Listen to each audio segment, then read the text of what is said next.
क्या माहवारी में गंगा स्नान सही है? दोस्तों, आज हम आपको इस संबंध में इस वीडियो में कुछ बताने वाले हैं। साथ ही यह भी बताएंगे कि माहवारी के कितने दिन बाद हम पूजा पाठ या गंगा स्नान कर सकते हैं। नमस्कार दोस्तों, आप सबका मेरे चैनल पर बहुत बहुत स्वागत है। दोस्तों, जैसे कि आप सभी को पता है कि कुंभ का मेला शुरू होने वाला है। ऐसे में बहुत सी बहनें और जो छोटी बच्चियां हैं जिन्हें पूजा स्नान के बारे में ज़्यादा जानकारी ना होने की वजह से वह कई गलतियां कर बैठती हैं। हम उन बच्चियों को भी गलत नहीं कह सकते क्योंकि उन्हें कभी ये बात बताई ही नहीं गई। दोस्तों, इसीलिए मैंने आज सोचा कि गंगा स्नान और माहवारी को लेकर एक वीडियो बनाया जाए। इसमें हम आपको वो सारी जानकारी देंगे जो आप गंगा स्नान को लेकर जानना चाहती हैं। दोस्तों, कई बार क्या होता है कि आप गंगा स्नान के लिए निकल चुकी हैं और वहां पहुंचने के बाद आपका माहवारी आ जाता है, यानी कि पीरियड्स आपका आ जाता है। तो आपको लगता है कि क्या हम गंगा स्नान करें या फिर ऐसे ही चले जाएं। बहुत बार क्या होता है कि जो बच्चियां रहती हैं उन्हें पता ना होने की वजह से वह अनजाने में गंगा स्नान कर लेती हैं, जो कि बिल्कुल ही गलत होता है। मैं आप सब से निवेदन करना चाहती हूं कि आप पीरियड्स के समय गंगा स्नान बिल्कुल भी ना करें और अपने बच्चों को भी यह जानकारी दें कि माहवारी के वक्त गंगा स्नान या किसी भी पवित्र नदी में स्नान नहीं करना चाहिए। ऐसे में यदि आप स्नान करती हैं तो आपको बहुत ही घोर पाप लगता है, क्योंकि ये 3 या 5 दिन हम बिल्कुल ही अशुद्ध होते हैं। हम घर के पूजा पाठ, गंगा स्नान या किसी भी पवित्र नदी में स्नान करने के योग्य नहीं रहते हैं। अब आपको लगेगा कि इतनी दूर से आने के बाद यदि हम गंगा स्नान नहीं करेंगे तो हमारे आने का क्या मतलब रह जाएगा।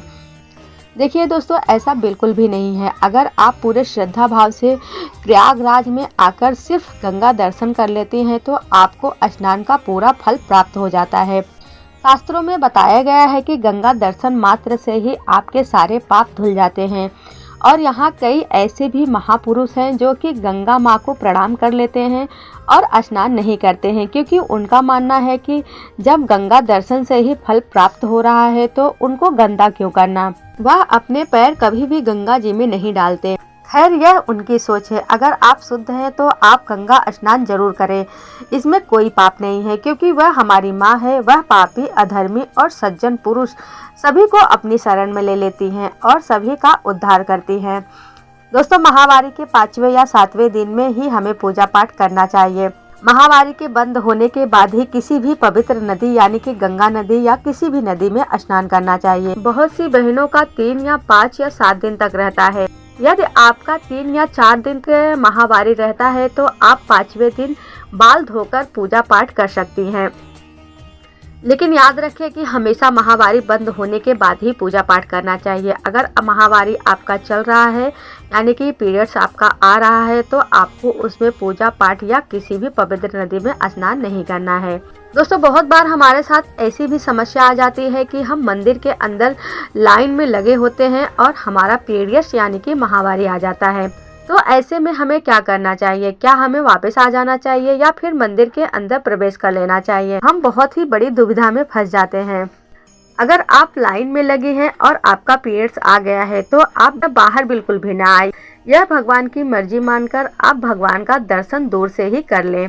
लेकिन याद रखें कि आप मूर्ति या शिवलिंग को स्पर्श बिल्कुल भी ना करें और आप दूर से ही मानसिक पूजा भी कर सकती हैं।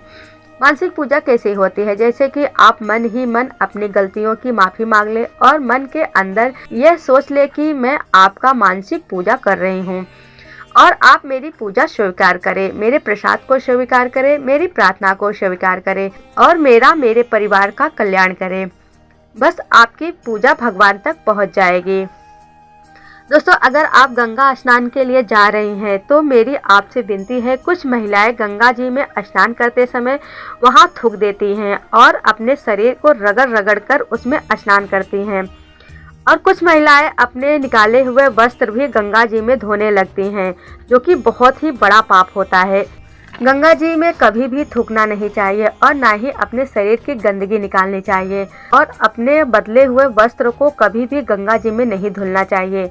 आप अपने वस्त्र ले जाकर अपने घर या धर्मशाला, आप जहाँ कहीं भी रुकी हैं वहाँ पर धोकर डाल सकती हैं। दोस्तों, मैं पिछले साल गंगा स्नान के लिए गई थी। मैंने स्नान करते समय देखा कि कुछ लड़कियों की पैंटी मेरे पैर में आकर फंस गई, तो मैंने निकाल कर देखा तो मेरा मन खराब हो गया, जिसकी वजह से गंगा जल भी मेरे मुंह में डालने का मन नहीं हो रहा था। फिर मैंने चेंजिंग रूम में जाकर देखा तो वहाँ पर पैड फेंके हुए थे। उस पर तो मेरा मन और भी खराब हो गया। मुझे समझ में आ गया कि किसी ने स्नान के बाद पैड यहीं पर फेंक दिया होगा। दोस्तों, इसलिए मैं आपसे बार बार प्रार्थना कर रही हूँ कि ऐसा बिल्कुल भी ना करें, क्योंकि और भी लोग वहाँ पर जाते हैं और आपकी इन हरकतों की वजह से उनका भी मन खराब हो जाता है।